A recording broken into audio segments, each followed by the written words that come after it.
Hi, my name's Adam Lidbetter. I'm an audio engineer, music producer and tutor here at SSR London. I'm also a dubbing mixer at the BBC and an avid certified Pro Tools expert and instructor. Today I'm going to be talking about Groove Quantize, which is a feature that enables us to quantize audio and MIDI to pre-existing grooves and patterns. Okay, let's get started. So what I've got here is two drum loops in Pro Tools that have slightly different grooves, slightly different feels. They're in time with one another, but they don't really fit together. So the first one has a sort of swing groove to it, and the second one has a more of a straight a groove to it. So we'll listen to the first one.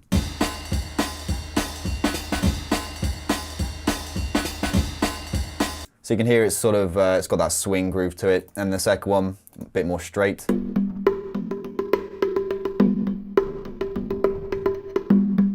And when you listen to them together, they're sort of in time with one another. It's like they're quantized together, but they're obviously they've got different grooves. So something about it doesn't quite work.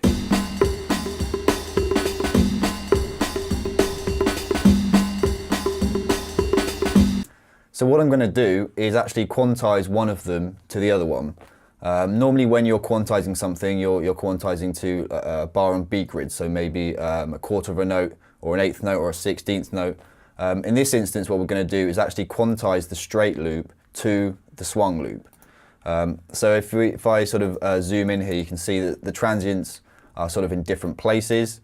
So actually, what I can do with Groove Quantize is sort of slip these transients into place so they sort of fit with one another. So to do this, I'm going to use a thing called Beat Detective within Pro Tools. It's under the Event menu and Beat Detective. Now commonly, Beat Detective is used to fix timing issues on a multi-track drum recording. But in this instance, we're going to be using the section on the left-hand side called Groove Template Extraction, which I can use to basically extract the groove from a loop, and then I can use it to apply to any other material. So it could be audio or MIDI, drums, it could be a bass line, it could be piano, it could be anything really. So once you've extracted it once, you can reuse it over and over again for the rest of your track. So if you like building up tracks in this way, sort of with a loop, you can extract the groove from the loop and then apply it to everything else within that song. So how you'd use this is you select Groove Template Extraction here, and then you have to actually type in the start and end fields here under the selection area. So I'm going to select my audio clip and I'm going to capture the selection, and that should automatically fill in the start and end fields. So it starts at bar 9, you can see here, and it ends at bar 13. Now the time signature is 4/4 and it contains 16th notes. And then I have to analyze it, which is basically going to be analyzing the transients.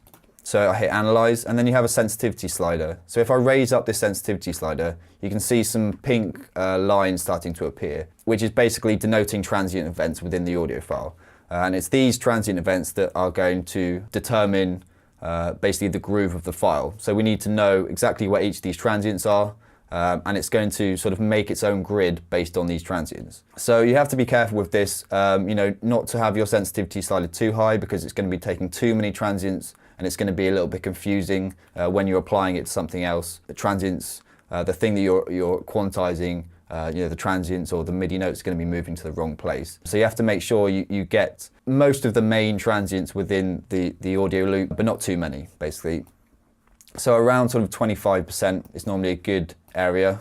You can see that most of these main sort of transients have been detected with these pink markers. And then once you do this, you can then extract it.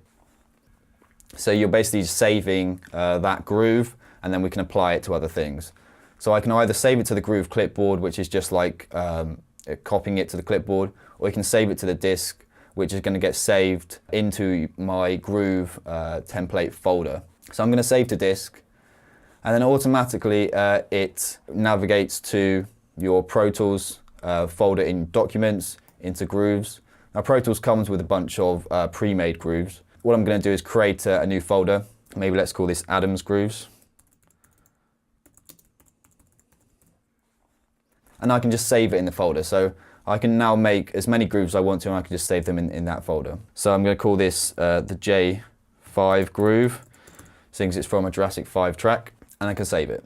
And now I can just close Beat Detective. I'm done with exporting my groove, Now what I want to do is apply it to this audio loop. So to do that, because we're quantizing audio, I actually have to enable elastic audio. If I was quantizing to MIDI, I could just open my MIDI editor and quantize it as I normally would. But because I'm applying it to audio, I have to enable elastic audio. So to enable elastic audio on an audio track, you go to the elastic audio plugin selector, and I'm just going to choose one of these elastic audio plugins.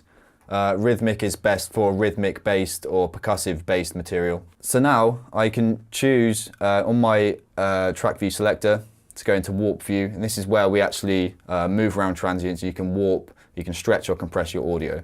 So you can see here that there are markers. These things are called event markers, which have been placed to denote the transient events in the audio file, and it's these that it's going to use to actually quantize. So when I quantize this audio, it's going to promote each of these event markers to a warp marker, and it's going to move it to the nearest quantized grid, whatever I set my quantized grid to be.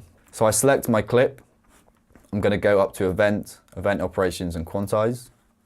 And then because we're selected on an audio file with elastic audio enabled on it, under the what to quantize at the top, it's going to say elastic audio events.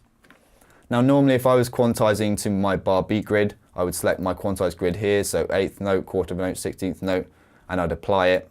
And then it would quantize each of those event markers. It would move them to the nearest 16th of a note. I'm just going to undo this. What I want to do in this case is actually quantize it to a groove. Now all these pre-defined grooves that sort of come with Pro Tools, you can use any of these, but in this case I've actually just saved my own groove, which is based on the other audio loop that I've got in my session. So I'm going to choose J5 groove here, and then I apply it. And what it does is it promotes every event marker to a warp marker, and it places it based on the groove that we set. So if I zoom in a little bit, you can kind of see that each of these event markers have been moved to the main transients within my Jurassic 5 loop. So if you listen to it now, you can kind of hear that they fit together a little bit better. You can hear, that this straight loop has a bit of swing to it.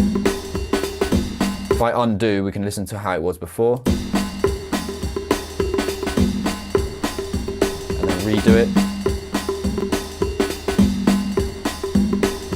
So they fit a lot better now. So I can apply this groove basically to anything else I have in my session. So maybe I wanted to program bass line next. I can just play it straight if I wanted to, and then apply this groove and quantize it based on the groove of my track. Okay, I hope you enjoyed that video. If you want to know more information about the courses we run at SSR, visit our website at s-r.com. See you next time.